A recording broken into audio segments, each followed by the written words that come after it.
We just tap it, and you'll see the reaction. So we're going to stick with the front of the throat now. We have another point.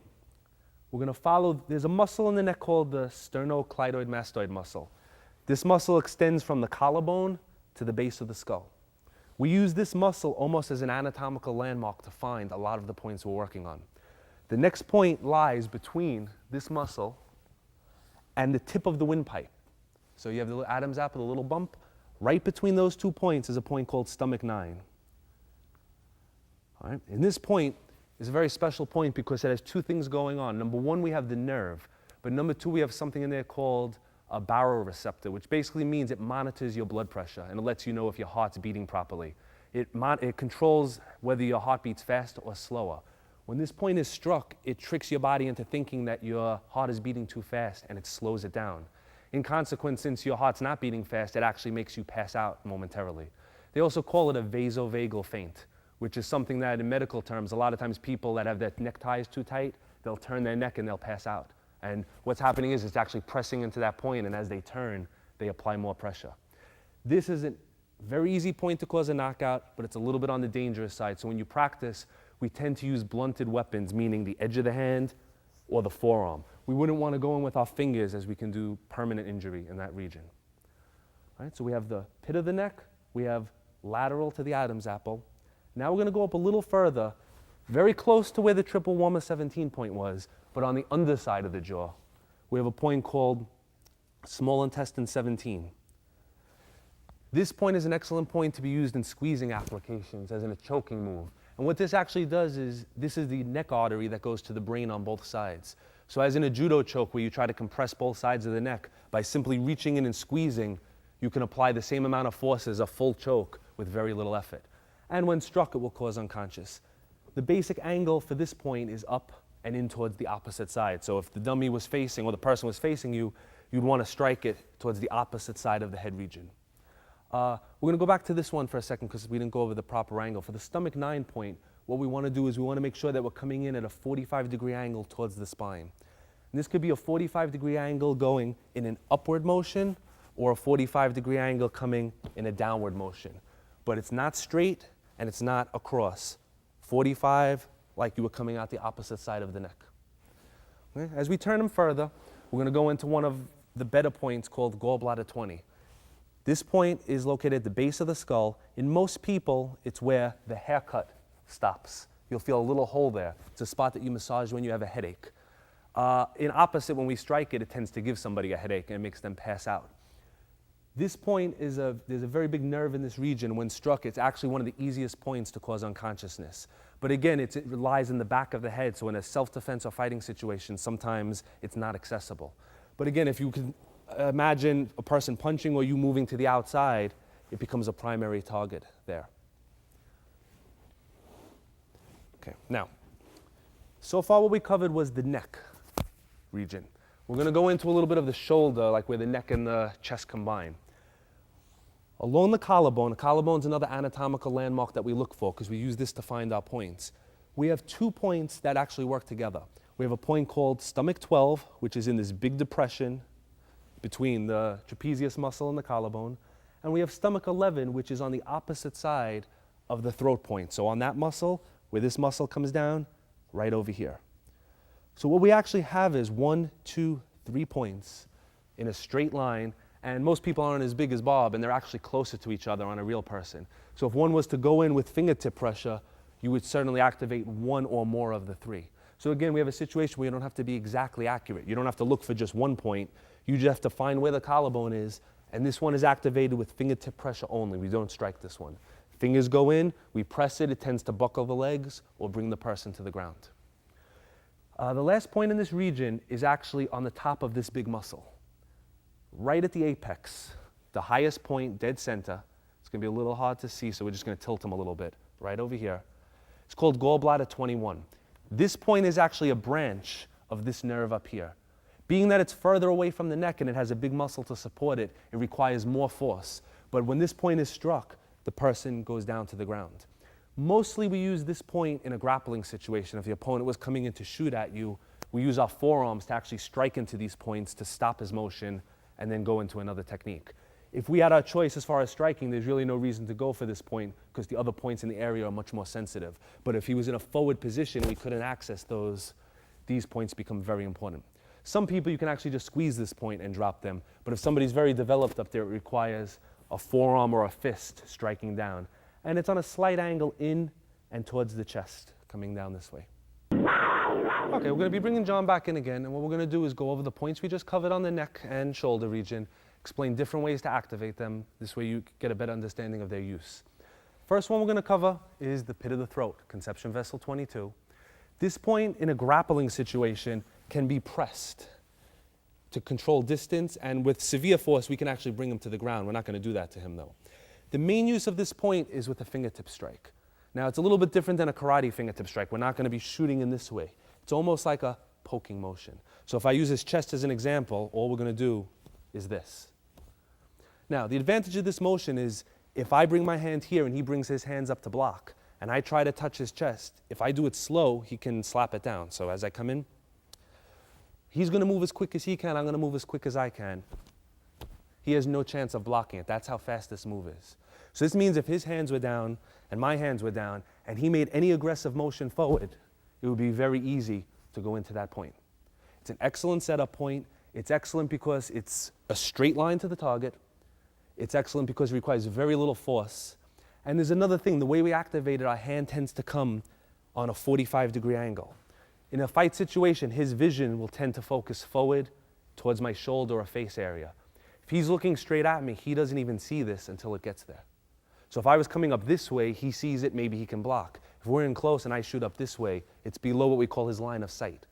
If he was grabbing me, he certainly wouldn't see it because his own arms would be obstructing his vision. So this target's in the center. It's a main target because it's a straight target, meaning we don't have to reach around, we don't have to make a circular motion, we just shoot it in a straight line. Right?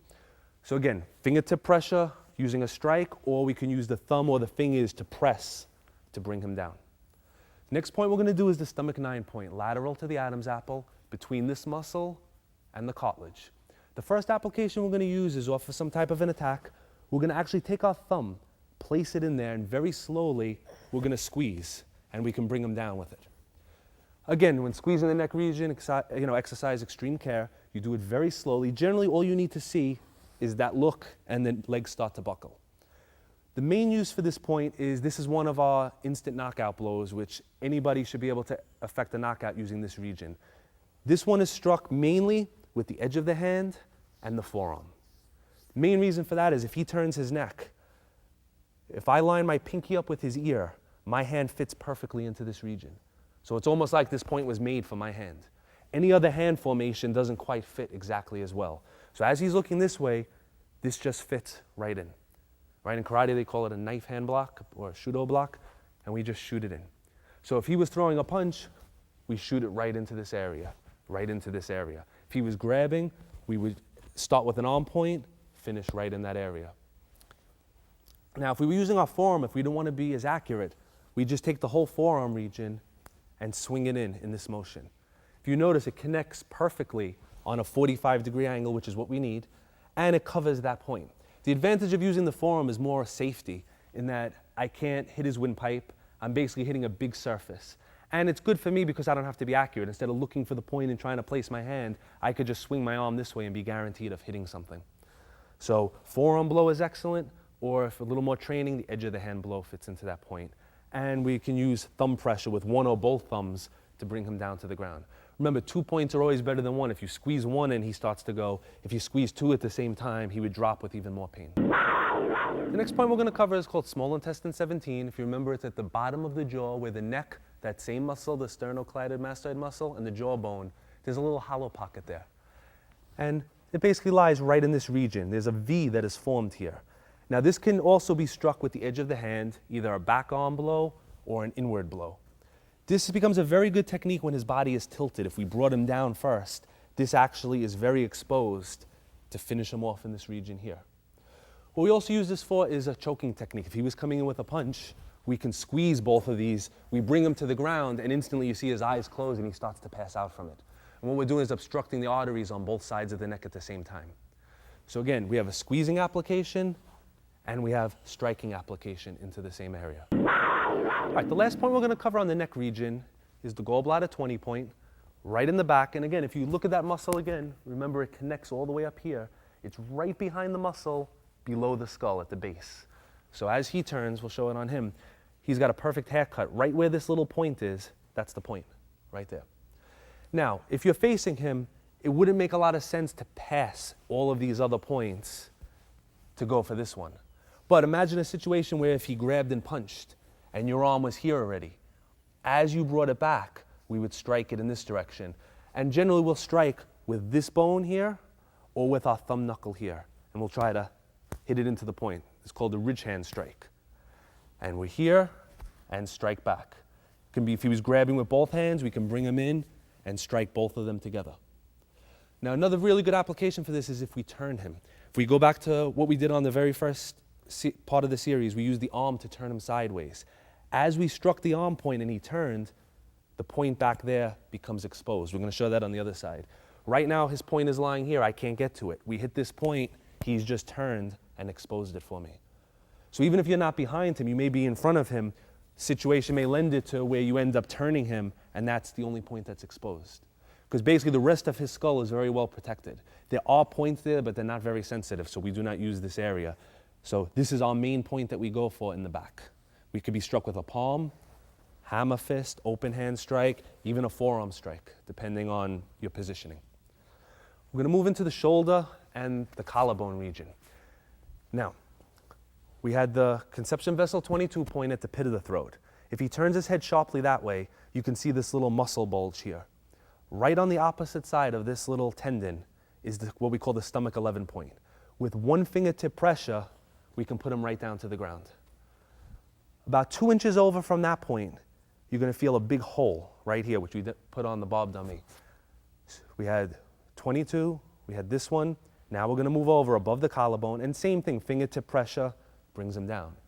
Now in a real situation, these points become most active when his arm is extended. It actually makes this hole deeper and stretches the nerve. So if his arm was down, he feels it, but as his arm extends up, he feels it a lot more.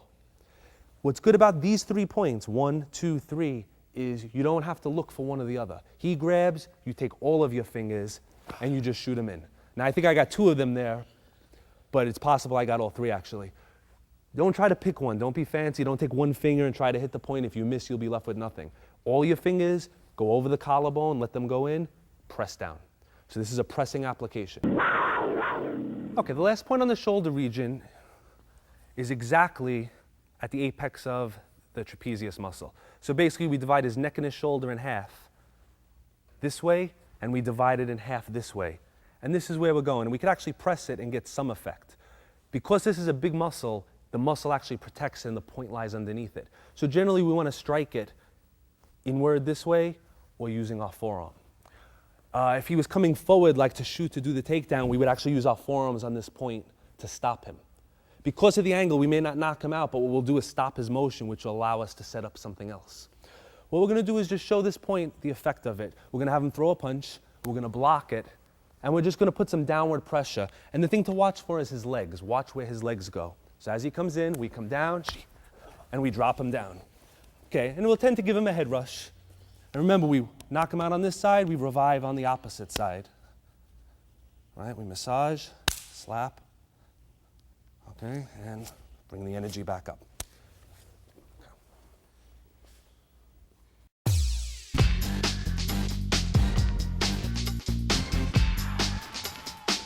Okay, we're going to continue with the points of the torso. As far as pressure point and self-defense training in general, the torso points are the least important. The reason is the following. As far as actually trying to injure somebody, the torso region is actually the most dangerous because all of the vital organs are there. But it also contains the most amount of muscle, and in some people, the most amount of fat. All of the points and the nerves lie beneath the tissue, between the muscle and the fat. So if somebody has a very big stomach or very strong muscles in that area, you have to penetrate whatever they have, whether it's muscle or fat, to get to the point you're going after. That's why points of the head and the neck are best, because no matter how big somebody is, their jaw is still unprotected. What we try to focus on are the points that even in people that are muscular or have a lot of body weight are still effective. One area is the rib area. No matter how big their stomach gets, their rib still has very little tissue covering it. Between each rib, there's a pressure point. Right below the line of the chest, in a straight line with the nipple, we have 3 points in a row that we're going to cover. The reason we do all 3 of them is because we don't try to pick one, we strike all 3 of them at once. It would be very difficult to pick one rib. So in the 6th rib, in this space, they call it the intercostal space, between the 6th and 7th rib, we have a point called liver 14. And between the 7th and 8th rib, we have a point called gallbladder 24. And right below the chest line, in the 5th space, we have a point called stomach 18. So when we look at the Bob dummy, what we're going to find is directly below the nipple line, in line with the chest, is the first point. This is called stomach 18. 1 rib below that is the point called liver 14. And directly below that is gallbladder 24. So we have 3 nice points in a row. And if you remember the $50 analogy, you would enlarge these points. That basically gives you a big region to target. So what we have on each side of the body, a nice big circle below the chest. Generally, this can be struck with any hand technique. We can strike it with our palm strike, coming straight in. We can strike it with our punching techniques. We can strike it with hammer fist, which is a very good blow. We can strike it with elbow strike, coming in.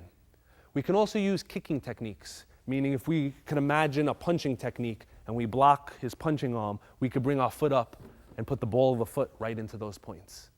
These points, for best effect, are struck in an up and in motion, but they can also be struck in a down motion to make the person come forward. So basically, we're left with 2 angles again, going up and in and coming down and in. Punching straight into them will have an effect, but not nearly as much. And generally, we want to always target to the center of the body. If you notice, 45 degrees is a big number. If his body is here, we want to always target it towards his center, coming in this way. So whether we're going up or down on the 45, it's to the center.